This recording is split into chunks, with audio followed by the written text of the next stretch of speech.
But first, I'm going to start with the last couple of weeks, right? The last couple of weeks, you got to understand the quarterback, the chemistry that we have with our quarterback is special.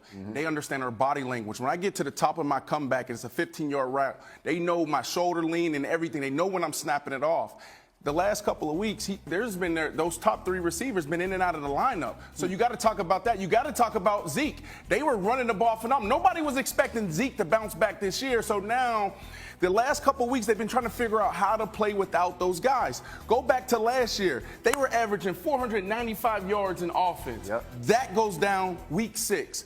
Week 6, he goes down. Now they got to figure out what they're going to do for the future. He comes back to camp. Now he has this shoulder injury. He has this calf injury. It takes NFL players months to get into that mid-season form. So he is still trying to figure out where he's at right now. Man, he'll be fine. The ash, the hoe we tapping and passing like magic. No, we not asking, we see it, we grab it. Diamonds, they flashing, go blind when I'm passing. Mask on, I'm clapping, no mask on assassin. Jugging, we snatching, all black is the fashion. We not the same, bro, just look at the fabric. Hey, what's good, everybody? It's your boy Common. We back with another video, man. Hey, man, real quick, right? This is a quick little thought on this week's game coming up. We got the New York Giants, right? So I'm hearing everything today about what Jerry Jones saying. You think that might be in a little slump, nothing he ain't worried about, which is true. I'm hearing all these shows just bad mouth and bad talk Dak about how he the reason we ain't gonna be. He went from the reason a couple of weeks, the reason why we can't win Super Bowl, to the reason why they think we can't win in a couple of weeks. But you know how fickle the industry is. But one thing I wanted to say is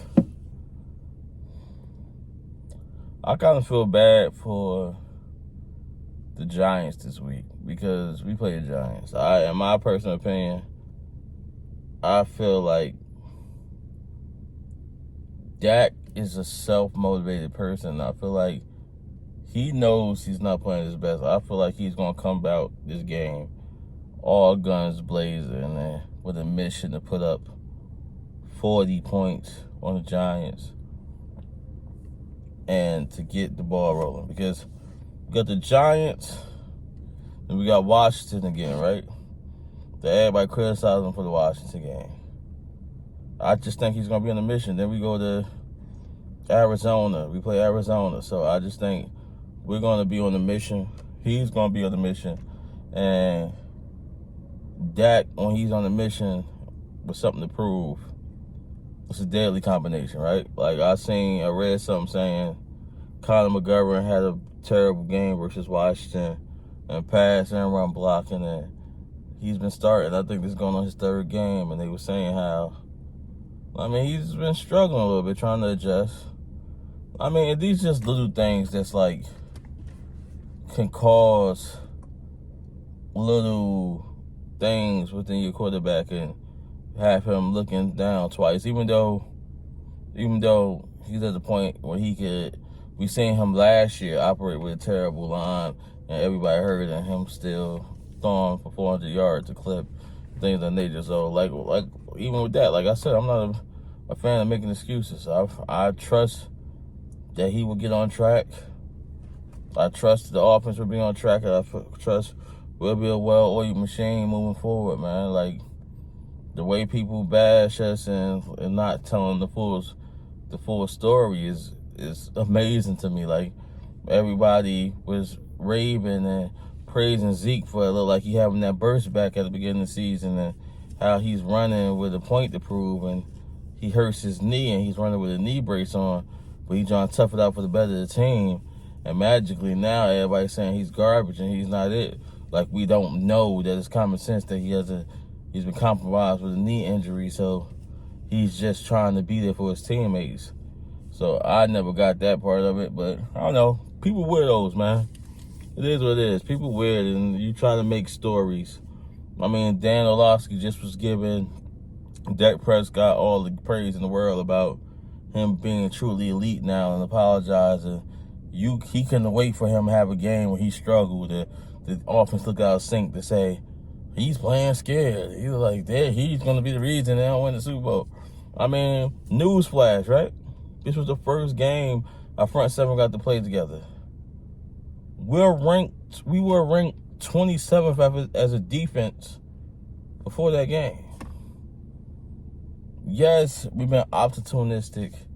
Yes, we take the ball away. Yes, I've been proud of my pass rush, even proud of the secondary. I mean, but we play the type of game that it's going to be yards did it be had, because we play a lot of man-to-man, and like a lot of times, more than not, teams be down, so they force to throw the ball. But that truly don't tell the story. Like, people like to say that, like, we just like people like to paint the story like we just been shutting people out all season and been waiting for Dak. I heard somebody reference the Chiefs game. We already went to the Chiefs games without Coop. Unfortunately, we lost Coop like that Friday or Saturday night to COVID. Then CeeDee Lamb only played, I think, a quarter or something like that in that game. Yes, we scored 9 points, but they scored 19. The offense struggled. Yes, we had multiple drop passes in that game too. He proceeded to play in Las Vegas without his 2 starting wide receivers again.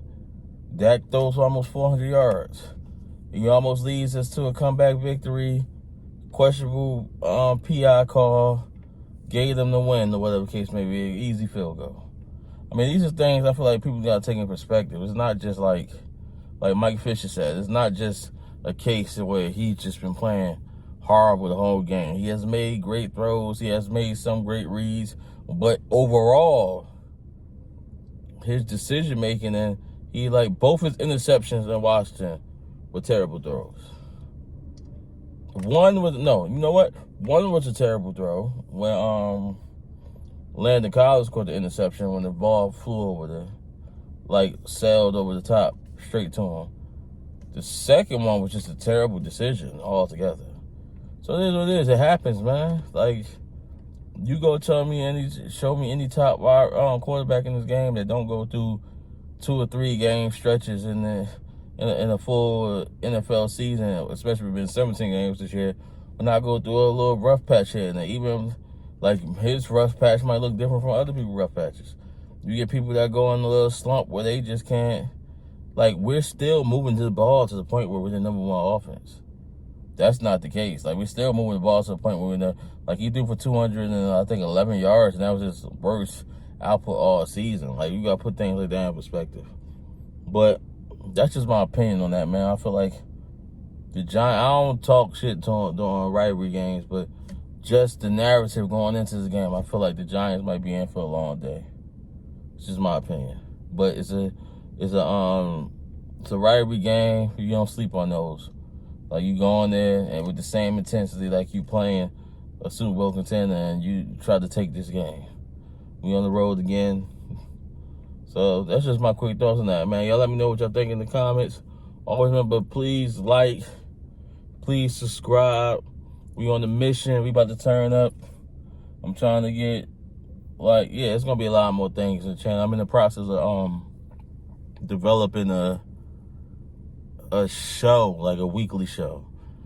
Basically a day a week where I could just go live at a certain time every day, just to give people something to look forward to. But you know what I mean? Like I said, always remember, like and subscribe. I appreciate any support I get. It's your boy Kama. Salute. We out of here.